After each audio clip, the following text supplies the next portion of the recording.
अगर आप बिहार बोर्ड से पढ़ रहे हो और क्लास 10th मैट्रिक एग्जाम दे रहे हो तो जो मैं आज ये वीडियो डाल रहा हूँ, इस वीडियो का हर एक क्वेश्चन आपके पेपर में छपने वाला है। आपको शायद विश्वास नहीं होगा, लेकिन आप वीडियो को वॉच करो। मैं चैलेंज के साथ कहता हूँ क्वेश्चन छपने वाला है, बिकॉज सवाल आपको 100 क्वेश्चन मिलेंगे। 100 में मैं आपको यहाँ पे टोटल लगभग 40 प्लस क्वेश्चन में बताऊंगा, ठीक है ना।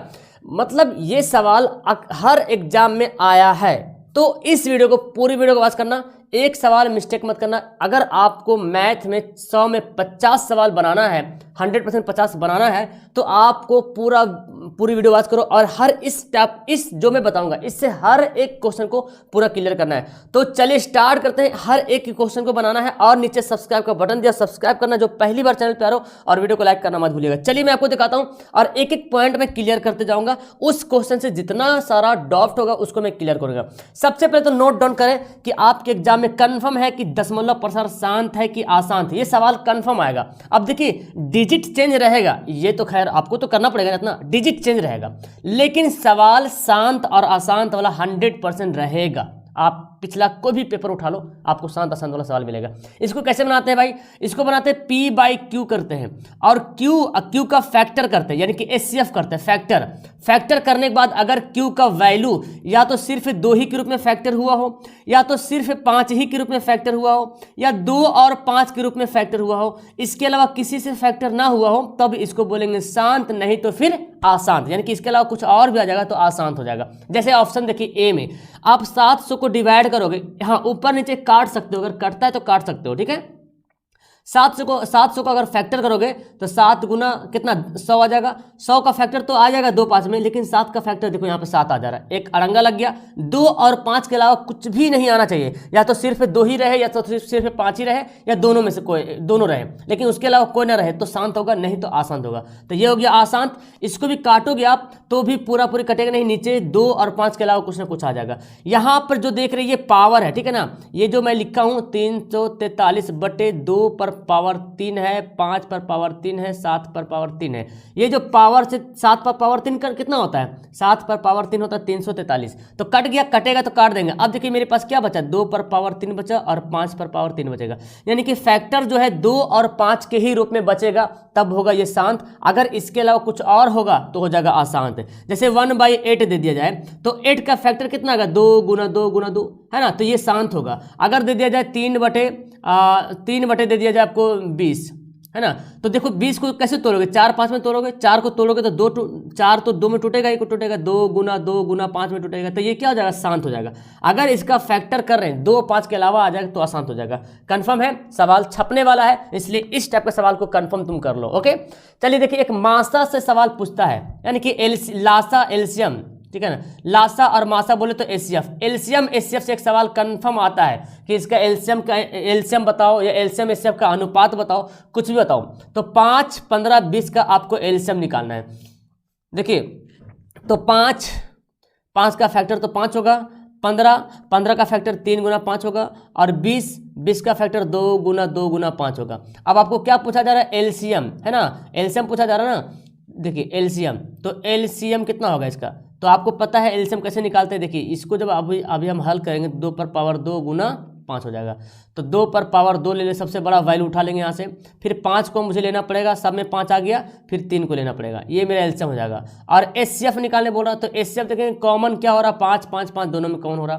तो 2 दूना 4, 4 पे 20, 20 बचे 100, है ना। यहाँ पे देखिए क्या है, 2 का स्क्वायर है ना, बिल्कुल मैंने 2 का स्क्वायर उठा लेना है यहाँ पे। उसके बाद फिर क्या आ रहा, 5 आ रहा, तो 5 उठा लिया यहाँ से। उसके बाद 3 आ रहा, तो देखिए 2 दूना 4, 4 पचे 20, 20 दिया 60 हो गया, और यहाँ पे बचा कितना 5, 5 है तो 12 पचे 60, 12:1। यानी कि अनुपात में भी सवाल पूछा जा सकता है एलसीएम, या तो डायरेक्ट एलसीएम ही पूछा जा सकता है कि इसका एलसीएम क्या हो या इसका एचसीएफ क्या होगा। मैं जो बात बता रहा हूँ एक सवाल से सारा सवाल आपको हल करना है, ठीक है ना। एलसीएम से पूछा जा सकता है या एचसीएफ से पूछा जा सकता है, या तो ऐसे पूछता है पहली संख्या दे दिया जाए, दूसरी संख्या दे देगा और एलसीएम दे देगा और बोलेगा कि एचसीएफ बताओ। तो इसका फॉर्मूला बनता है एक ठो, इससे भी सवाल आपको पूछा जा सकता है। ओके, चलिए देखिए, एक तो परिमेय और अपरिमेय एकदम कंफर्म कर लो, और इससे एक सवाल है, 2-3 सवाल पूछेगा आपको। आप उठा के देखो पीछे पेपर, 100 सवाल कहाँ से लाएगा, आपकी किताब ही से तो लाएगा ना सवाल।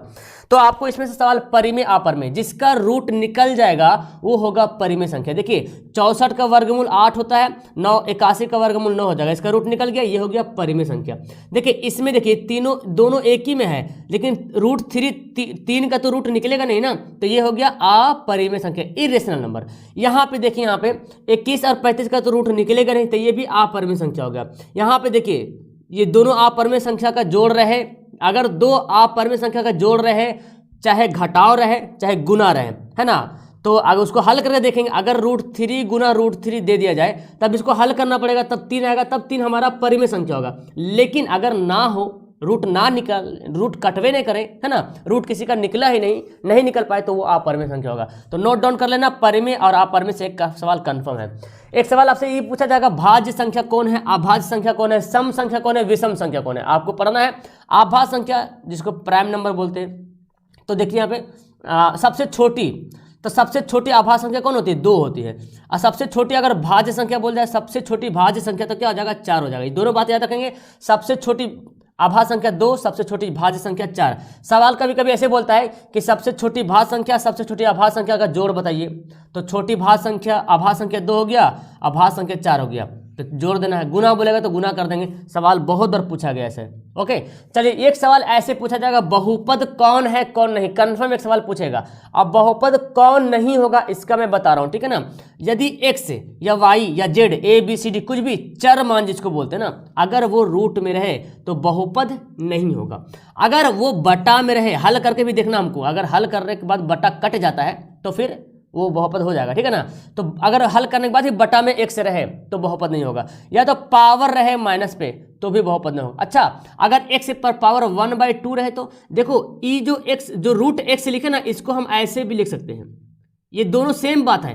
x पर पावर 1/2 लिखो या √x लिखो, तो अगर ऐसे भी देखे तो भी समझना बहुपद नहीं होगा। ओके, अब देखते हैं ऑप्शन में। देखिए यहाँ तो x से बाहर में है, चलिए यहाँ देखिए कौन बहुपद नहीं है। चलिए ये तो x, ये वाला x से बाहर में, ठीक है ना, ये √3 है, x से बाहर में। यहाँ देखो x से 1/x से -1, x से बटा में आ गया ना। अब इसको जितना भी हल कर लो, x कटने वाला नहीं है, बटा तो रहेगा ही रहेगा, तो ये जो बहुपद में नहीं होगा, बाकी तीनों बहुपद में रहेगा। ओके, चलिए आगे देखो, ये सवाल इस टाइप का सवाल आएगा, अल्फा प्लस बीटा पूछ दे, अल्फा प्लस बीटा आपसे सवाल पूछ दे, या अल्फा इंटू बीटा पूछ दे, यानी कि इसको बोलते हैं शून्यंकों का योग। शून्यंकों का योग भी सवाल पूछा जा सकता है कि इसका शून्यंकों का योग बताइए, या शून्यंकों का गुणनफल पूछा जा सकता है। ये वाला ना लिख करके डायरेक्ट बोल देगा शून्यंकों का गुणनफल। तो सवाल यहाँ पे बोल रहा अल्फा गुना बीटा, अल्फा गुना बीटा फॉर्मूला होता है c/a, है ना।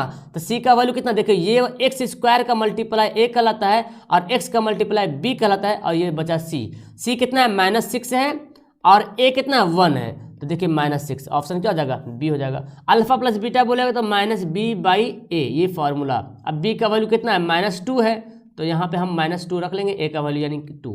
तो इसमें से सवाल कंफर्म आएगा, और एक दो तीन सवाल पूछ लेता है। मैं आपको एक सवाल बता रहा हूँ, 2-3 सवाल पूछा। देखिए सवाल है मूलों का गुणनफल, गुणनफल मतलब ऐसे ये वाला, ठीक है। क्या करेंगे, c/a फॉर्मूला होता है, c का वैल्यू कौन है, देखिए ये वाला लास्ट वाला c होता है, और a कौन है, 4 है, तो c/a मतलब 1/4 है ना जी, 1/4। देखिए ऑप्शन नंबर सी, समझ में आ रहा ना, एकदम कंफर्म कर लो, सवाल आने वाला है। एक सवाल ऐसे पूछा जाता है कि शून्यंक दे देगा अल्फा और बीटा, या तो शून्यंकों का योग देगा, शून्यंकों को गुणनफल देगा। अगर शून्यंकों का योग और शून्यंकों का गुणनफल दे दे तब तो आपको योगफल और गुणनफल निकालना नहीं पड़ेगा, लेकिन अगर अल्फा बीटा बोले तो आपको अल्फा प्लस बीटा पहले ज्ञात करना है। ओके, तो 3 + 5 कितना हो गया, 8 हो गया। फिर अल्फा इंटू बीटा निकालना पड़ेगा, 3 × 5। क्यों ऐसा कर रहे हैं हम, इसे ऐसा इसलिए कर रहे हैं क्योंकि द्विघात बहुपद का सूत्र होता है बाबू, x² minus alpha plus beta x plus alpha into beta. अब देखो इसको हल करने के लिए हमको अल्फा प्लस बीटा ज्ञात करना पड़ा। सवाल में कभी कभी ये वाला पहले दे देगा और ये नहीं लिखेगा, लिखेगा कि शून्यंकों का योगफल इतना है, शून्यंकों का गुणनफल इतना है, तो समझ जाना योगफल मतलब अल्फा प्लस बीटा, गुणनफल मतलब अल्फा इंटू बीटा, ना तो फिर ऐसे दिया रहेगा। ओके, तो तुमको ऐसे पहले बनाना पड़ेगा, योगफल गुणनफल निकालना पड़ेगा। अब देखो अल्फा प्लस बीटा कितना है बाबू, यहाँ पे 8 है ना, तो 8 लिख लिया, प्लस अल्फा इंटू बीटा कितना है, 15 है। इसको हल करेंगे और तो x² माइनस 8x प्लस 15 दिखाई दे रहा है तुम लोग को ये वाला, एक मिनट चलो दिखाई दे रहा। ओके, तो ये हमारा हो गया राइट आंसर। देखते हैं -8 + 15 ऑप्शन ए में दिख रहा। ओके, चलिए देखिए, ये सवाल कभी पूछा जा सकता है कि शून्यंक बताइए। शून्यंक, जब शून्यंक बताने बोलेगा तो आपको ये देखिए द्विघात बहुपद दे दिया ना, तो आपको क्या करना पड़ेगा, फैक्टर करना पड़ेगा, जो आपने 7 में पढ़ा होगा, 8वां में पढ़ा होगा, 9वां में पढ़ा होगा। तो क्या करेंगे, फैक्टर करेंगे। देखिए 10 से कम 10, 5 दूना 10, तो 5 और 2 में यहाँ पे फैक्टर कर लेंगे, तोड़ लेंगे। यहाँ पे x कॉमन ले लेंगे, x - 5 प्लस -2 कॉमन लेंगे तो x - 5। अब मेरे पास क्या बचा, x - 5 इधर कॉमन हो गया और x - 2 यहाँ पे आ गया। अब देखो हम इसको क्या शून्यंक निकालने बोल रहा ना, शून्यंक निकालने बोल रहा, मतलब x - 5 = 0 और x = 5, फिर x - 2 = 0 और x = 2। तो एक शून्यंक 5 है, दूसरा शून्यंक 2 है। 5 2 या 2 5 जो भी बोलो, है ना। अच्छा, कभी कभी ऐसे बोल देगा x² - 2 का शून्यंक बताइए, ऐसे बोलता है x² - 2 का शून्यंक। देखो ये इसका बोलेगा, तो मुझे शून्यंक निकालने के लिए हमको गुणनखंड करना पड़ा है। एक्चुअली ये 2 पॉइंट निकला मुझे और इन दोनों का शून्यंक निकाला। तो इसको अगर बोलेगा तो इतना बराबर 0 कर दीजिएगा और 2 को भेज देंगे दाएं तरफ, स्क्वायर को जब भेजेंगे तो +-√2, यानी कि √2 एक बार प्लस में एक बार माइनस में। ओके, सवाल चहुमुखी से पूछा जा सकता है, लेकिन जो मैं बता रहा हूँ इस फॉर्मूला से कन्फर्म सवाल आएगा। चलिए एक सवाल तो अच्छा, इससे तो सवाल कन्फर्म ही आता है कि कितने हल है, कौन समांतर है, कौन पैरेलल, मैं सारी बातें यहाँ पे बता दूंगा एक ही सवाल में। ओके, देखिए ये हमारा A1 है, ये B1 है, ये C1 है, ठीक है ना। ये A2 है, ये B2, ये C2 है। चलिए तो पहले A1/A2 पहले ज्ञात करेंगे, ठीक है। A1 कितना है, x किससे मल्टीप्लाई हो रहा है, 1 से मल्टीप्लाई हो रहा है, और ये वाला x जो है 3 से मल्टीप्लाई हो रहा है, ठीक है ना। B1/B2, यहाँ पे B1 कितना मल्टीप्लाई हो रहा है, 2 से मल्टीप्लाई हो रहा है। यहाँ पे B2 जो है 12 से हो रहा था, यानी कि 2 छक 12 है ना, 1/6 है। अच्छा, C1/C2, C1 5 है, C2 10 है, 1/2 हो गया। चलिए अब देखिए बोला जा रहा, अब हम आपको बताते हैं। देखिए यदि A1/A2, यहाँ पे क्या हो रहा है, A1/A2 B1/B2 का बराबर नहीं है ना, नहीं ना है। जब शुरू में ही A1/A2 और B1/B2 का बराबर ना हो, जब शुरू में ही A1/A2 और B1/B2 का बराबर ना हो, देखो बराबर तो नहीं आया, तो इसका बोलेंगे केवल एक हल, ठीक है ना, केवल एक हल। इसको अद्वितीय हल भी बोलते हैं, अद्वितीय हल भी बोलते हैं। ओके डियर, अद्वितीय हल भी बोलते हैं। और यदि A1/A2, खुदा न खास्ता ऐसे बनाए सवाल को, A1/A2 बराबर हो गया B1/B2 का, लेकिन C1/C2 का बराबर नहीं हो गया, तो इसको बोलेंगे कोई हल नहीं, कोई हल नहीं। ओके, या तो अगर ऐसा आ जाए हल करने पे A1/A2 बराबर B1/B2 बराबर C1/C2, अगर ऐसे हो जाए तो इसको हो जाएगा अनेक हल। क्या हो जाएगा, अनेक हल। और अगर ग्राफ की बात कर ले भाई कि अनेक हल का ग्राफ कैसे बनता है, तो अनेक हल का जो ग्राफ बनता है वो बनता है समपाती। समपाती बोले तो एक ही लाइन पर दूसरा लाइन, इसको बोलते हैं समपाती। और कोई हल नहीं होने का ग्राफ कैसे बनता है बाबू, समांतर। कैसे बनता है, समांतर, मतलब पैरेलल लाइन बनेगा। ओके, सवाल कैसे भी बोला जा सकता है कि अगर ग्राफ समांतर हो तो उसके कितने हल होंगे, ऐसे भी बोला जा सकता है, ठीक है ना। अच्छा, इसको अद्वितीय हल का इस ग्राफ बनेगा प्रतिच्छेदी, ठीक है ना, प्रतिच्छेदी, यानी कि एक दूसरे को ऐसे काटेगा, प्रतिच्छेद करेगा। ये सारा पॉइंट आपके लिए एकदम इंपॉर्टेंट है, सवाल टपक जाएगा, छपेगा एकदम चैलेंज के साथ। आगे बताओ, देखो ये सवाल पूछेगा आपको एपी से कि 10वां पद कौन है, 5वां पद कौन है, 11वां पद कौन, कुछ भी सवाल पूछेगा, लेकिन पूछेगा 5वां पद कौन है। सवाल आया है। अब मुझे इसको 10वां पद के मतलब क्या समझे, ये पहला पद है, ये दूसरा पद है, ये तीसरा पद है, ये चौथा पद है, तो 5वां भी कुछ होगा, 6ठा 7वां 8वां 9वां 10वां भी कुछ होगा। यहाँ पे इसका वैल्यू यानी कि n का वैल्यू दिया हुआ 10, 10वां नंबर पे कौन संख्या है ये पूछ रहा। तो इसका फॉर्मूला होता है a + n - 1 × d। अब जो शुरू वाला होता है ना उसको a बोलते हैं, लिख दिया। ये n कौन है, 10वां पद ना, 10 - 1, और d कौन हो जाएगा, हमको ना एक दूसरे को घटाइए, इसको घटा लो, चाहे इसको घटा लो, चाहे इसको घटा लो, जिससे भी। तो चलो 51 - 54 घटा लेंगे तो कितना गया, -3 आ गया। तो यहाँ पे लिखेंगे -3।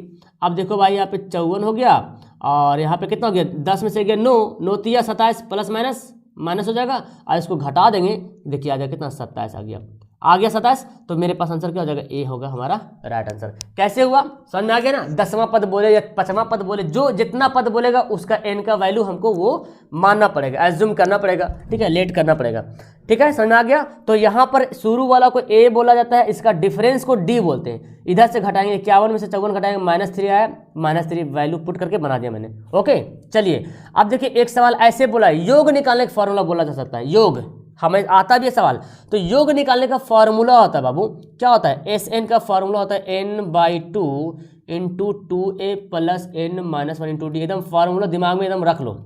n कौन है, ये देखो बोला 22 पदों का योग, मतलब देखिए पहला पद, दूसरा पद, तीसरा पद, ऐसे जाते जाते जाते 22 तक जाएगा और उस सबका जोड़ निकालने बोला, जोड़ योग। तो n का वैल्यू कितना हो गया, 22 हो गया। चलिए अब 2 इंटू a कौन है, शुरू वाला, मैंने बोला शुरू वाला a कहलाता है, हो गया। n कितना है 22 माइनस 1, और d कौन हो जाएगा, घटाएंगे इसको। देखिए 3 में से 8 घटाइएगा तो कितना आएगा, -5। आप इसको भी घटाओगे ना, -2 में से 3 भी घटाओगे ना, तो -2 में से -3 घटाना पड़ेगा, तो -5 ही आएगा, सेम आएगा। तो -5 यहाँ पे मैंने लिख लेना है। ओके, अब देखो यहाँ पे काटेंगे इसको तो कितना हो गया, 11 से मैंने काट दिया, 8 दूना 16। अब देखो जी यहाँ पे कितना हो गया, 22 में से 1 घटेगा, कितना हो जाएगा 21, और ये -5। अब देखिए यहाँ पे 21 हो गया, 11 हो गया, 16, 21 पचे 105 होता है, 5 कम 5, 5 गुना 10 माइनस में। चलिए देखिए अब क्या करेंगे, इसको गुना कर देंगे, माइनस में आ जाएगा, कितना आ जाएगा, घटा लो पहले, 9 6 15, और यहाँ पे 9 बचा, 9 में से गया 8। लो भाई अब आप क्या करो, 89 को 11 से मल्टीप्लाई कर दो, तो 9 9 8 17, लीजिए आ गया ना, -997। देखिए 979, सॉरी 979 आ गया। तो आपको योग निकालने बोलेगा तो ये फॉर्मूला यूज करना पड़ेगा।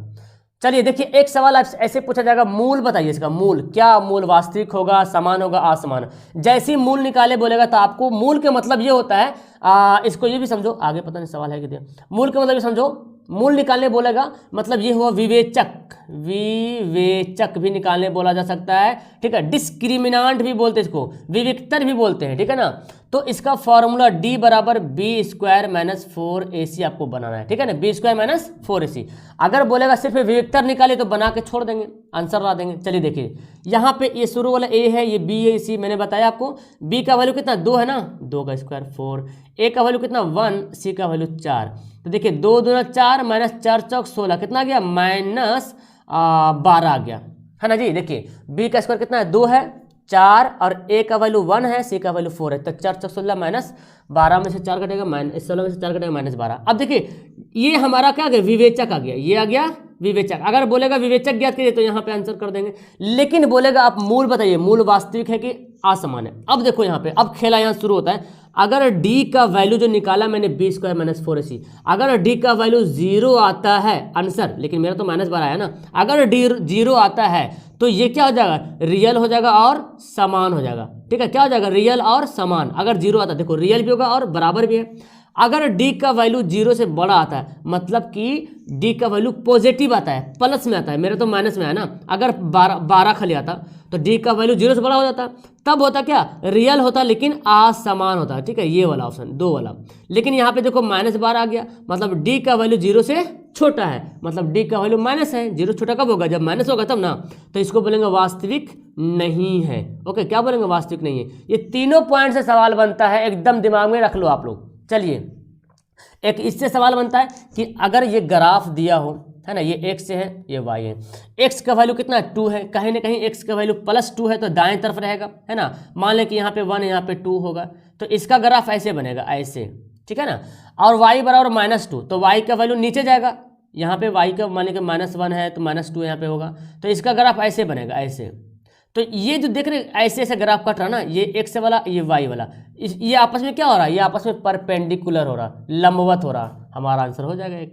चलिए देखिए त्रिभुज का क्षेत्रफल सवाल बोलता है। अच्छा ये सवाल कभी 1 नंबर में, कभी 2 नंबर में भी सवाल आ सकता है। त्रिभुज का क्षेत्रफल निकालने बोलेगा तो क्या करेंगे, फॉर्मूला देखो 1/2, सबको याद है फॉर्मूला, 1 2 3, यानी कि x1 y2 minus y3 plus 2 3 1 plus 3 1 2, ये है फॉर्मूला। अब देखिए ये वाला जो देख रहे हैं x1 y1, x2 y2, x3 y3, ठीक है। चलिए x1 कितना है, देखो x1 0 है, चलो 0 बैठा दो। y2 कितना है, y2 मेरे पास है 5, और y3 कितना है 4 है। ओके, x2 भी देखो 0 दिख रहा है ना, 0 दिख रहा है। y3 कितना है, y3 है मेरे पास 4, और y1 कितना है जी, y1 देखो 1 है ना, 1 है, प्लस x3 देखो, x3 का वैल्यू कितना 3 है, और y1 कितना है 1 है, और y2 कितना 5 है भाई। देखिए तो अब मुझे अब इसको हल करना है। आप जानते हैं 0 से मल्टीप्लाई करेंगे तो सब 0 हो जाएगा, ये 0 से गुना हो जाएगा तो सब 0 हो जाएगा। तो अब यही मेरे पास बचा ना, 3 - 4 कितना गया 1/2, तो 4 -12, ये मतलब मल्टीप्लाई में है, ठीक है ना, 1/2 इंटू -12 ऐसे, तो 2 6 12 -6 आया। त्रिभुज का क्षेत्रफल माइनस में कभी नहीं होता, तो प्लस में होता है, ठीक है ना, तो हम आंसर करेंगे सी। तो सवाल आएगा बनाने तो बन जाएगा त्रिभुज का क्षेत्रफल निकालने के लिए। ये सवाल कन्फर्म, मैंने जितना सवाल यहाँ पे दिया एकदम कन्फर्म है कि उसी, हाँ डिजिट चेंज रह सकता है बच्चा प्यारे, डिजिट चेंज रह सकता है, यहाँ पे 3 के यहाँ पे 4 रह सकता है, कुछ भी डिजिट रह सकता है, लेकिन मूल बिंदु से सवाल आएगा तो आएगा। फॉर्मूला होता है x² + y²। x का वैल्यू कितना है -3 का स्क्वायर, y का वैल्यू कितना होता है 4 का स्क्वायर, तो 3 3 9, 4 4 16, 16 9 25, 25 का वर्गमूल कितना होता है 5 होता है। देखिए हमारा आंसर हो गया। तो ऐसे सवाल आएगा तो ऐसे बनाना, ओके। चलिए एक सवाल ये कंफर्म बहुत बार, मेरे ख्याल से 1 2 सवाल पूछ लेता कि मध्य बिंदु का नियामक ज्ञात कीजिए।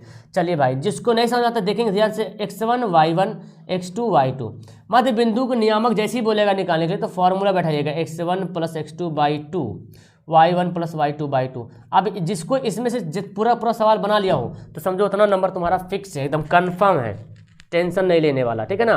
बाकी जो भी और इसके अलावा और भी सवाल रहेगा बन जाएगा, 50 सवाल तो बनाना है ना आपको। x1 कितना है -4 है, x2 कितना है बाबू, x2 देखो 8 है ना। चलिए अच्छा, y1 कितना है बाबू 2 है, और y2 कितना है 6 है। चलिए जी आगे सवाल यहाँ पे है, अच्छा पहले बनाते हैं ना। 8 में से 4 घटेगा 4/2 और 6 2 8/2, तो कितना हो जाएगा 2 का 4 कट जाएगा ना, कट जाएगा, 2 दूना 4, 2 चौका 8, तो 2 और 4। देखिए मध्य बिंदु निकालने बोलेगा तो ये फॉर्मूला बैठा लेना है आपको, बाकी हल करना तो आपके अंदर जादू भरा हुआ है कुट के, है ना। चलिए जी अब आगे देखिए, ये सवाल तो खैर आएगा ही आएगा, एकदम कंफर्म है ये तो। मेरे ख्याल 2-3 सवाल पूछता है, दिमाग में रखा लो पहले। देखो ये है हमारा x, ये y, ये प्रथम क्वाड्रेंट यानी कि प्रथम पद है, दूसरा पद है, तीसरा पद है, चौथा पद है, ठीक है ना। प्रथम पद क्या होता है, देखो ये जो x है ना भाई, अब मैं आज यहाँ पे जो 0 है ये मूल बिंदु 0 0 होता है, कभी कभी मूल बिंदु ही पूछता है। ये जो x है ना इधर क्या है, प्लस वाला है, और इधर वाला क्या है माइनस वाला। ये जो y ऊपर जा रहे प्लस, नीचे जा रहे माइनस। अब जब भी नियामक लिखिएगा ना तो x और y ही लिखिएगा, मतलब पहले x का वैल्यू फिर y का वैल्यू। तो अगर हम इस वाला पहला वाला हम जाते हैं तो x हमारा कौन है प्लस में है, और y कौन है प्लस में, तो प्लस प्लस बनेगा। दूसरा नियामक में जब भी लिखेंगे तो x और y ही लिखना है, जब भी निर्देशांक लिखना है तो x और y ही लिखना है। तो दूसरा में जब आते हैं तो x क्या है, दूसरा माइनस है, और y क्या है प्लस है। तीसरा में जब आते हैं तो देखो तीसरा में x भी माइनस में है, y भी माइनस में। चौथा में आते हैं तो x यहाँ पे प्लस में और y माइनस में। अब आपको सवाल जो भी सवाल रहेगा वो क्या लिखा हुआ उससे कोई मतलब नहीं, उसका साइन देखना है। ये प्लस में है, ये माइनस में, प्लस माइनस कहाँ गया भाई, देखिए प्लस माइनस कहाँ है, चतुर्थ क्वाड्रेंट में हो गया ऑप्शन। इसमें से सवाल फर्स्ट दे सकता है, तृतीय दे सकता है, कुछ भी दे सकता है, इससे सवाल देगा। देखिए मूल बिंदु से बिंदु, देखिए ये सवाल फिर से आ गया मूल बिंदु से दूरी, तो -6 का स्क्वायर है ना प्लस 8 का स्क्वायर, तो 6 6 36 प्लस 8 8 64, क्या हो जाएगा 100 का वर्गमूल कितना होता है 10 होता है। हो गया ऑप्शन नंबर डी। अच्छा ये देखिए कोटि का वैल्यू पूछता है, इनमें से कोटि कौन है और भुज कौन है, एकदम कंफर्म बहुत बार सवाल आया है। हाँ डिजिट चेंज रहेगा, इसमें कोई हर्ज वाली बात नहीं। ये x से वाला है ना, ये x से वाला है, ये y वाला है, तो x वाला को भुज बोलेंगे, y वाला को कोटि बोलेंगे। अब बोलो कोटि कौन है, कितना हल्का सवाल बोला, कोटि कौन है भाई, दिखने रहा तुमको 4 माइनस है ना, ऑप्शन ए कोटि है। भुज बोलता तो 3 हो जाता। चलिए ये सवाल ऐसे आता किस अक्ष पर निर्देशांक है, बताना आपको इसका निर्देशांक किस अक्ष पे है। तो देखिए x बराबर यहाँ पे x का वैल्यू कुछ ना कुछ दे रहा है ना, x दे रहा और y का वैल्यू 0 बता रहा। अब जब इसको मैं बनाऊंगा तो ये वाला x हो जाएगा, ये y हो जाएगा। तो हमको यहाँ पे क्या दिया हुआ है x और 0, मतलब क्या हो रहा कि x का कुछ ना कुछ वैल्यू दे रहा है लेकिन 0 का y का कुछ भी वैल्यू नहीं दे रहा। मतलब हमारा जो पॉइंट होगा x अक्ष पे ही होगा, y पे तो होगा नहीं क्योंकि y का वैल्यू तो 0 दे रहा। तो हम यहाँ पे x 0 लिख सकते, कहीं पे भी बैठाइए। अब x का मान 1 रहे, 2 रहे, 3 रहे, कुछ भी रहे वो इसी पॉइंट पे रहेगा ना, y का वैल्यू तो 0 है, तो ये क्या हो जाएगा x अक्ष। अब यहाँ पे कभी चेंज भी कर सकते हैं, अच्छा 0y भी बोल सकते हैं। जब 0y बोलेगा तो मतलब x का वैल्यू 0 है और y का वैल्यू कुछ ना कुछ होगा, 1 2 3 कुछ भी। तो ये किस पे बनेगा, ये बनेगा इस पे, y अक्ष पे बनेगा, ठीक है ना। अच्छा एक सवाल आपको मिलता है मध्य 2 बिंदु के बीच की दूरी, फॉर्मूला 2 बिंदु पॉइंट दिया रहेगा 3 4 ऐसे दिया रहेगा, और यहाँ पे 3 4 मान लिया ऐसे दो बिंदु दिया हुआ, ठीक है ना। और बोलेगा इन दोनों के बीच की दूरी का डिस्टेंस निकालिए, डिस्टेंस वो एक मूल बिंदु था ना, 2 बिंदु दूरी निकालने बोलेगा। तो फार्मूला x1 - x2 का होल स्क्वायर, ये है फार्मूला x1 माइनस x2 का whole square, y1 minus y2 का होल स्क्वायर का ओवर रूट। आप ऐसे करना और इसको बनाना। ये x1 है, ये y1 है, ये x2 है, ये y2 है। ओके, 2 पॉइंट रहेगा, इसको हल करेंगे आंसर आ जाएगा। 2 बिंदु के बीच की दूरी। चलिए ये देखिए पूरक वाला कौन सब सवाल आता है, कंफर्म आता है, छप जाएगा पेपर में, टेंशन नहीं लेने वाली बात है। cos 90 माइनस थीटा क्या होता है, साइन थीटा। तो इस तरह से sin 90 माइनस थीटा यानी कि a भी होता है का cos a भी होता है, ठीक है ना, उल्टा एक दूसरे को भी होता है। अच्छा cosec वाला याद है, cosec 90 माइनस थीटा बराबर क्या होता है, sec थीटा होता है। उस तरह से sec 90 माइनस थीटा क्या होता है, cosec थीटा होता है। उस तरह से tan 90 माइनस थीटा क्या होता है बाबू, cot थीटा होता है। उस तरह से cot 90 माइनस थीटा क्या होता है, tan थीटा होता है। तो इसको आपको खुद से याद करना है और बनाना है। एक सवाल ऐसे, एक सवाल का इस तरह से 3-4 सवाल पूछेगा, वैल्यू पुट करने वाला। टेबल पढ़े ना, sin 30 का वैल्यू, cos 60 का वैल्यू है ना, पढ़े ना, उससे सवाल। तो आपको टेबल का फॉर्मूला याद करना है, इसको बैठा देना है। tan 60 का वैल्यू कितना होता है, √3 होता है स्क्वायर। तो कितना हो गया, 3 हो गया, बना करके हल करके। तो टेबल से 2-3-4 सवाल पूछेगा आपको। तो अब हम सबको तो बताना जरूरी नहीं है ना, मैंने आपको मतलब बता दिया कि भाई टेबल से सवाल आएगा तो आएगा। अब टेबल का फॉर्मूला याद कर लो, बाकी जैसा सवाल रहेगा वैसा वैल्यू पुट कर लेंगे, है ना। चलिए ये सवाल एक आता है, ये ना ये डिग्री है, ठीक है ना, ये डिग्री, 0 नहीं लिखा और डिग्री मानो। तो ये सवाल तो इजी है, वही पूरक कौन से बनाना है। तो हम अब पहले इसको बनाते हैं फिर इसको बनाएंगे। देखिए साइन जब भी रहेगा तो साइन कॉस में रहेगा, और जब भी ये दोनों को जोड़ोगे तो 90 आएगा। ये दोनों को जोड़ के देखो 90 आएगा। तो किसी एक को ऊपर नीचे किसी एक को चेंज करेंगे। तो चलिए मैं जो साइन 18 लिखा हुआ है इसको मैं लिख सकता हूँ 90 माइनस 72, क्योंकि 90 में से 72 घटेगा तो 18 आ जाएगा। कुछ भी कोई बदलाव नहीं आया ना, खाली मैंने इसको ऐसे कर दिया है, लेकिन घटाएंगे तो आ सकता है ना। अब देखो तुम्हारा अभी फार्मूला था साइन 90 माइनस थीटा क्या होता है, कॉस थीटा होता है, और नीचे भी आ गया कॉस थीटा। तो कट जाएगा, क्या बचेगा 1। इसको भी काटोगे तो 1 आएगा, इसको भी काटोगे तो 1 आएगा। 1 माइनस 1 क्या हो जाएगा, 0, है ना। कभी कभी एक ही पे सवाल देता है, कभी कभी सिर्फ यही देगा, तो 1 आंसर हो जाएगा फिर। लेकिन आगे ध्यान देखना है 2, 3 लगाओ तो नहीं, है ना। चलिए एक सवाल ऐसे आपसे पूछा जाएगा, यहाँ पे tan के जगह पे साइन कॉस कुछ भी देगा, डिजिट चेंज भी रह सकता है। देखिए tan थीटा बराबर 3/4। tan बराबर क्या होता है बाबू, लंब बटे आधार। तो हमको कर्ण निकालना पड़ेगा ना। कर्ण कैसे निकालते हैं, पाइथागोरस प्रमेय से निकालते हैं। लंब का स्क्वायर कर्ण आधार का स्क्वायर, 4 चौक 16, 3 तिया 9 और √5 25 का क्या आ जाएगा, 5 आ जाएगा। अब जो बोलता है साइन बराबर क्या होगा, बता लो। साइन थीटा बराबर क्या होता है, लंब बटे कर्ण। लंब का वैल्यू कितना है भाई, 3 है। कर्ण का वैल्यू कितना है, 5, 3/5। लो भाई इसमें तो ऑप्शन ही नहीं दिया हुआ है, यहाँ पे तो ऑप्शन ही गायब है। चलो कोई बात नहीं, यहाँ पे ऑप्शन गायब है, डोंट वरी। यहाँ पे शायद दूसरा टाइप से वैल्यू दिया हुआ है, लेकिन सवाल तो मैंने ठीक बनाया ना। tan बराबर क्या होता है, 3/4, ठीक है ठीक है। लंब बटा आधार, तो कर्ण निकालेंगे, 5 हमारा आ जाएगा। साइन थीटा पूछता है, साइन थीटा बैठा देंगे। अगर डिग्री में रहेगा तो डिग्री में वैल्यू बैठाएंगे, डिग्री वाला रहता तो, लेकिन यहाँ पे तो है ही नहीं ऐसा। ओके, साइन बराबर लंब बटा कर्ण होता है ना, ठीक है। 3/5, 3 है पी लंब और कर्ण 5। तो खैर यहाँ पे ऑप्शन नहीं था। चलिए अब देखिए एक सवाल आपको फॉर्मूला से, एक क्या 2-3 सवाल फॉर्मूला से, सवाल डायरेक्ट फॉर्मूला से। Sine square theta plus cos square theta क्या होता है, देखो 1 प्लस कॉट स्क्वायर थीटा होता है कॉसेक स्क्वायर थीटा। बाकी आपको फॉर्मूला माशाल्लाह याद होगा, नहीं याद है तो मैंने आपको फॉर्मूला अलग से एक सिर्फ ऑब्जेक्टिव क्वेश्चन मैंने फॉर्मूला में लाया है, लगभग 50 से ज़्यादा सवाल। वो वीडियो दिया हुआ है, जाओ चैनल पर देखो अंदर घुस के तो आपको मिल जाएगा। सिर्फ फॉर्मूला वाला ऑब्जेक्टिव क्वेश्चन है वहाँ पे। चलिए एक सवाल हाइट एंड डिस्टेंस को, खैर कुछ भी सवाल पूछा जा सकता है, लेकिन मैंने एक सवाल यहाँ पे सिलेक्ट किया है, ठीक है ना। और ये मैंने दावा नहीं कर सकता हूँ कि यही सवाल आ जाएगा, मैंने दावा नहीं करना है, ठीक है ना। लेकिन सवाल इस पैटर्न पे रहेगा तो रहेगा, ठीक है ना। हाँ ये सब चेंज रहेगा, चेंज रह सकता है। 6 देखो ऊंचाई है और 2√3 मीटर है, ठीक है, यानी कि हाइट एंड डिस्टेंस का ऐसा सवाल रहेगा। अब हमको थीटा निकालना है ना, तो क्या करेंगे, tan थीटा बराबर लंब बटे आधार। लंब कितना है, 6 है, आधार कितना 2√3, 3 2 3 6। तो मेरे पास क्या आ गया, tan थीटा बराबर 3/√3।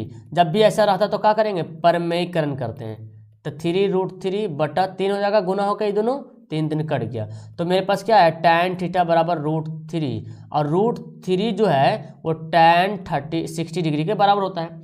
तो यहाँ पे वैल्यू क्या आ जाएगा, 60 डिग्री आ जाएगा। थीटा का वैल्यू कितना आ जाएगा, 60 डिग्री आ जाएगा।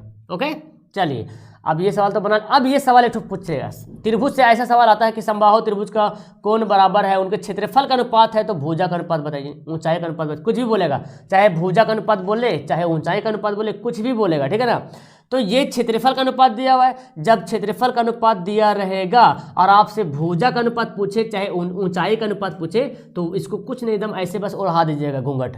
तो 16 का स्क्वायर 4 और 25 का स्क्वायर 5, 4 5 में आपका आंसर हो जाएगा। आगे ऐसा सवाल और मिलेगा। चलिए, सर्किल से एक ऐसा सवाल आता है कि बाहरी बिंदु वृत्त है, बाहर में एक पॉइंट है और उसे 2 स्पर्श रेखा खींच दी है। तो आपको एक जानना बहुत जरूरी है कि बाहरी बिंदु से अगर आप खींचते हो, एक रेखा खींचते हो बाहरी बिंदु से, तो दोनों रेखाओं की लंबाई क्या होती है? बराबर होती है। स्पर्श रेखाओं की लंबाई बराबर होती है। अब यहाँ पे ए है, यहाँ पे बी है।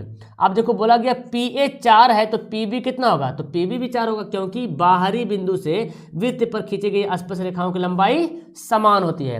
ओके, बाकी मजीद आपको नॉलेज लेना है तो मेरे चैनल पे आ जाओ, सब्सक्राइब कर लो। बाकी जो भी क्लास चलती है मैं बता रहा हूँ, लेकिन ये सब सवाल एकदम बहुत कीमती वाला सवाल है, मतलब मैंने आपको छाट के निकाला है भाई। देखिए, एक सवाल ऐसे भी आता है सवाल में और बहुत बार पूछा गया है, ठीक है ना। ये है एक वृत्त है और एक वृत्त है, P से एक वृत्त पर स्पर्श रेखा है, P से एक वृत्त पर स्पर्श रेखा है। चलिए, ठीक है, P है 24 सेंटीमीटर है। P से O, केंद्र O की दूरी 25 सेंटीमीटर, यानी कि केंद्र यहाँ पे होगा, तो P से O के केंद्र की दूरी कितना है? 25 सेंटीमीटर। तो बोलते, अब देखो इसका नाम मैं दे देता हूँ O, यहाँ पे कुछ भी नाम देता है, A B कुछ भी दे देते हैं। ओके, अब बोलता है ये जो त्रिज्या है इसका दूरी निकालिए। तो जब भी स्पर्श रेखा खींचे है ना बाबू, तो यहाँ पे 90 डिग्री का कोण बन जाता है। और जब 90 डिग्री कोण बनता है तो उसके जस्ट सामने वाला जो भुजा होता है, जो साइड होता है, उसको कर्ण बोलते हैं हम लोग। क्या बोलते हैं? कर्ण, हाइपोटेनस। तो कर्ण 25 है, इसको लंब बना लो चाहे आधार बना लो, लंब ही मानो। तो आधार निकालिए, कैसे निकालेंगे? 25 का स्क्वायर माइनस 24 का स्क्वायर। आप इसको तुम करो, 25 का स्क्वायर 625, 24 का 576। अब ये कितना आ गया? 9 6 15, और यहाँ पे क्या हो जाएगा? 11 9 7 4 11, लो भाई 49 आ गया। तो 49 का वर्गमूल कितना होता है? 7 होता है ना? क्लियर है? चलिए, एक सवाल ऐसे, वृत्त के एक बिंदु पर खींची गई स्पर्श रेखाओं, वृत्त पर एक बिंदु से केवल खींची जा सकती है। देखिए, वृत्त के एक बिंदु से केवल एक ही स्पर्श रेखाएं खींची जा सकती, केवल एक। अगर एक यहाँ पे ना लिखता, खाली बोलता कि वृत्त पर कितनी स्पर्श रेखाएं खींची जा सकती है, तो अनगिनत अनेक बोल सकते हैं, है ना। वृत्त पर खाली बोलता है वृत्त पर कितनी स्पर्श रेखाएं खींची जा सकती है, तो अनगिनत। लेकिन अगर वृत्त के एक बिंदु पर बोलेगा तो केवल एक होगा। ओके, चलिए आगे देखिए सवाल। ये सवाल मैंने बताया भी, अगर क्षेत्रफल का, अच्छा वहां पे त्रिभुज था, अब यहाँ पे वृत्त दे दिया, बात वही है। यहाँ पे वृत्त का क्षेत्रफल का अनुपात बोला और आपसे त्रिज्या का अनुपात पूछ रहा, त्रिज्या का अनुपात पूछ दे, चाहे व्यास का अनुपात पूछ दे, चाहे परिधि का अनुपात पूछ दे, ठीक है ना। क्षेत्रफल दिया रहे तब तो क्या करेंगे? वही करेंगे, घूंघट उड़ाएंगे इसको ऐसे वाला, है ना। तो 4 का वर्गमूल 2, 1 का वर्गमूल 1, 2 1 में हमारा आंसर हो जाएगा। ओके, चलिए एक सवाल, अच्छा फिर ये सवाल दे दिया, त्रिज्या का क्षेत्रफल है तो बोला त्रिज्याओं का अनुपात, सेम सवाल दे दिया, मतलब सेम सवाल मैंने यहाँ पे सिलेक्ट किया। दोनों को वर्गमूल निकालो, 4 और 4 का वर्गमूल 2, 9 का वर्गमूल 3, है ना, 2 3। ओके, अब देखिए एक सवाल आपको त्रिज्या खंड से सवाल पूछा जा सकता है, पूछा भी गया 100 सवाल में, तो खैर एक सवाल आना ही आना है। तो त्रिज्या खंड का क्षेत्रफल का फॉर्मूला याद कर लो, theta by 360 pi r square. Theta का वैल्यू देखो दे रहा है 180 डिग्री, 108 डिग्री, 360 हो गया। पाई का वैल्यू नहीं लिखेंगे क्योंकि ऑप्शन में पाई दिया हुआ है, मेरे लिए आसान हो गया। और आर का वैल्यू कितना? 10 गुना 10 कर लेंगे स्क्वायर है तो। अब देखिए इसको काटते हैं जी, तो पहले तो मुझे एक एक जीरो काटने दो, ठीक है। 6 से कटेगा, 36 से कटे, 6 का 6 6 6 3 18, 36 दिया 6 दिया 18, हाँ 36 दिया कट जाएगा, कट गया। तो कितना हो गया? 10 दिया 30 पाई, लो भाई 30 पाई, आसान से बन गया ना मेरे पास, वेरी गुड, है ना। अब देखो, अब एक सवाल, अब देखो वृत्त से कुछ भी सवाल पूछा जा सकता है, मैंने बताया त्रिज्या खंड का सवाल बहुत इंपॉर्टेंट बनता है। अच्छा, वृत्त का क्षेत्रफल भी आपसे पूछा जा सकता है, वृत्त की परिधि भी पूछा जा सकता है। तो क्षेत्रफल का फॉर्मूला, परिधि के फॉर्मूला वो आपको याद करना है और उसी से सवाल बना। तो मैंने बताया ना, मजीद आपको नॉलेज लेना है तो चैनल पे आ जाओ और जो भी क्लासेस चलते हैं उसका एंजॉय लो। देखिए गोले का एक, मैंने यहाँ पे गोला, शंकु कुछ भी पूछा जा सकता है, गोला का क्षेत्रफल, शंकु का क्षेत्रफल, बेलन का या घन का, कुछ भी बोलेगा, फॉर्मूला याद करना है। तो आपको क्षेत्रमिति से ऐसा सवाल पूछा जा सकता है नॉर्मल वाला। तो गोला का वक्र पृष्ठ क्षेत्रफल दे दिया, अब बोलता त्रिज्या क्या होगा, क्या होता है गोला का वक्र पृष्ठ क्षेत्रफल का फॉर्मूला पाई आर स्क्वायर होता है। और यहाँ पे दे दिया 144 पाई, तो पाई पाई काट देते हैं पहले से, 4 से काटेंगे, 4 तिया 12, 4 छक 24, आर स्क्वायर बराबर कितना हो गया 6। ये स्क्वायर को जब इधर भेजते हैं तो क्या होता है, ये ऐसे घूंघट उड़ा लेंगे, मतलब रूट हो जाता है 6, हो गया ना। 36 का वर्गमूल 6 हो गया। ओके, तो आपको यहाँ पे गोला, शंकु, अर्धगोला, बेलन कुछ भी पूछा जा सकता है। चलिए एक सवाल परिसर से पूछता है रेंज निकालने के लिए, ठीक है ना, सॉरी हाँ रेंज बोलते हैं, रेंज। तो इसमें रेंज कैसे निकालेंगे भाई, सबसे बड़ा वैल्यू चुनेंगे, चुनो सबसे बड़ा वैल्यू कौन है, सबसे बड़ा कौन है 24, 15, 22, 13, 9, 10, 30 बड़ा हो गया। और सबसे छोटा कौन है भाई, सबसे छोटा तो 9 है। अब बड़ा में से छोटा घटा देना है, बस इतने में हो गया, बस आंसर हमारा डी।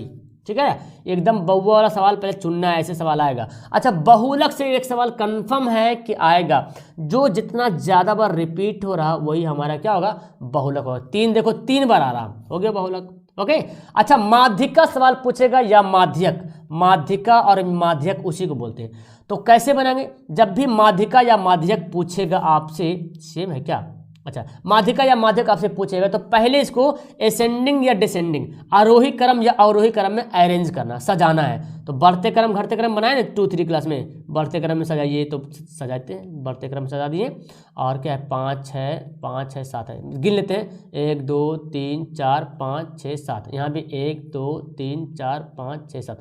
अब ऐसे लिखने के बाद अब सुनो मेरे ध्यान से, इसको क्या करना, दोनों तरफ से आधा आधी बांटना है, बीच में कुछ ना कुछ बचना चाहिए, है ना, बीच में कुछ ना कुछ बचना चाहिए, दोनों तरफ से बराबर बांटना है। तो हम यहाँ पे 3 इधर साइड कर दें, 3 पीछे इधर साइड कर ले, तो बीच वाला बचा।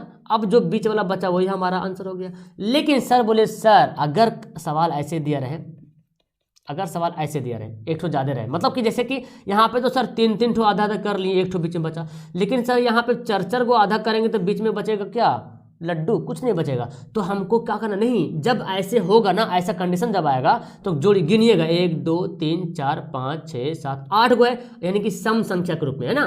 तो 8 गो है तो आपको ना बीच में 2 ठो छोड़ना है, जब सम संख्या के रूप में रहेगा, जब गिनेंगे और सम काउंट होगा तो बीच में 2 ठो छोड़ना है और बाकी 3 तो साइड करना है। अब जब बीच में 2 ठो जो छोड़े हैं ना, 3, 5 को जोड़ के 2 से डिवाइड कर देंगे, 8/2 यानी कि 4 आ जाएगा फिर। ओके समझ में आ गया। चलिए एक सवाल ताश वाला पत्ती तो सवाल आएगा, चाहे इक्का बोले, नैला दहला दुग्गी बेगम बादशाह जो भी बोल सकता है यार। ओके तो बोला गया ताश की पत्ती गड्डी फेंटें और एक पत्ती निकालें, तो इक्का होने की क्या संभावना। इक्का क्या होता है, इक्का एक को बोलते हैं ना 4, हर 52 पत्ता में हर पत्ता 4 पीस होता है। इक्का भी 4 पीस, बेगम भी 4 पीस, बादशाह भी 4 पीस, गुलाम भी 4 पीस, नैला दहला सब 4 पीस होता है।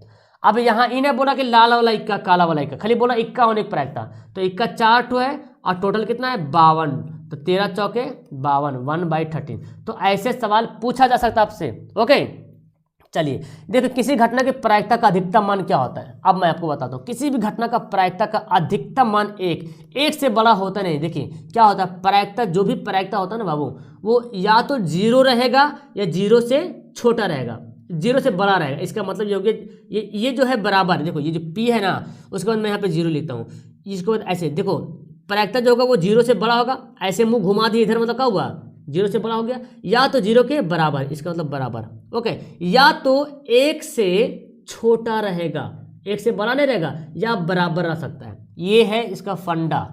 तो अब देखो 1 भी प्रायिकता होगा लेकिन 1 से बड़ा कभी प्रायिकता नहीं होगा, और 0 से छोटा भी नहीं हो सकता है, मतलब माइनस में नहीं हो सकता है ना, 0 हो सकता है। तो यहाँ पे क्या बोल रहा, अधिकतम मान मतलब सबसे ज्यादा से ज्यादा वैल्यू, 1 से बड़ा तो हो ही नहीं सकता। न्यूनतम मान बोलता तो 0 मान लेते हैं हम, है ना जी। अच्छा पॉइंट में कुछ आंसर रहे तो ये भी प्रायिकता हो जाएगा। अगर -0.2 रहे कभी नहीं होगा क्योंकि माइनस आ गया, माइनस आने का मतलब 0 से छोटा हो गया।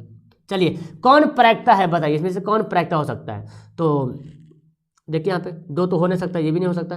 0 तो प्रायिकता असंभव घटना की 0 प्रायिकता लिखते हैं हम लोग, है ना। तो हमारा 1 जो है प्रायिकता हो सकता है। जब भी प्रायिकता का जब भी वैल्यू निकलता है बटा में निकलेगा, या तो 1 होगा या तो पॉइंट में निकलेगा या बटा में निकलेगा। 0 क्या है, 0 वैसी प्रायिकता है जिसकी जो कभी घटना घट ही नहीं सकती, है ना, जो घटना कभी घट नहीं सकती। प्रायिकता का फॉर्मूला होता है एक ऐसे वाला PE + PE'। प्रायिकता होने और प्रायिकता नहीं होने का जोड़ जो है क्या होता है 1 के बराबर होता है। जैसे अगर मैंने बोलूं यदि किसी घटना घटने की प्रायिकता 0.5 है तो घटना नहीं घटने की क्या प्रायिकता होगा, चलो इसको मैं 8 लिखता हूँ, नहीं तुम लोग कन्फ्यूज हो। अगर किसी घटना घटने की प्रायिकता 0.8 है तो घटना नहीं घटने की प्रायिकता क्या होगा, तो इसको 1 में से क्या करेंगे, घटा देंगे। तो जब 1 में से घटाएंगे तो 0.2 बचेगा मेरे पास। क्लियर है? अब देखो मेरे पास सवाल भी खत्म हो गया यार। चलो यार, तो अब मैंने जो 43 सवाल बताया, 43 का 43 तो कन्फर्म रहेगा एकदम, पूरा चांसेस है यार, क्योंकि सवाल फिर देगा कहाँ से यार, इंटर का सवाल थोड़ी ना दे देगा आपको, 12th का सवाल थोड़ी ना देगा, 10th का सवाल देगा। आप प्रीवियस ईयर क्वेश्चन तैयारी करो। अभी मैंने पार्ट 1 पढ़ाया, पार्ट 2, पार्ट 3, पार्ट 4, चूंकि मैथ है ना तो लंबा चलेगा वो, तो ये सब मुझे बताऊंगा तो आपको पूरा आंख खुल जाएगा। और आपको तो खैर आपने तो अब तक तो पढ़ ही लिया होगा ना, पढ़ लिया होगा, लेकिन ये वीडियो आपके लिए एकदम स्पेशल हो गया कि यार इस टॉपिक को क्लियर कर लेना है। अगर आपको मैथ में 100 बनाना है, 100 में 50, तो इन सभी टॉपिक को क्लियर करना है ताकि एक सवाल मिस ना हो। बाकी जितना झोल झाल सवाल रहेगा साइड कर देंगे उसको, लेकिन आप बना सकते हैं नॉलेज के लिए। आप इससे ज़्यादा जानकारी लेना चाहते हो, चैनल पे जुड़ जाओ, अपने दोस्तों को बता दो यार ये क्लासें मस्त चलिए, दोस्तों को फेसबुक पे, व्हाट्सएप पे, जहाँ जहाँ शेयर करना कर दो ताकि बंदा यहाँ पे जुड़ जाए, उसको भी बेनिफिट हो जाए। ओके, तो कैसे लगी आपको ये मेरी वीडियो, मुझे कमेंट करके जरूर बताइएगा। और हाँ, इतनी सारी मेहनतें मैं आपके लिए कर रहा हूँ, बस आपको एक लाइक करना है, नीचे कमेंट करना प्यारा सा, और मुझे बताना है, अपने दोस्तों को शेयर करना है, और बस आपकी अपनी तैयारी बहुत ही ज़ोरों शोर से एकदम शिद्दत से करनी है, जिस तरह से शिद्दत से मैं आपको पढ़ा रहा हूँ। ओके।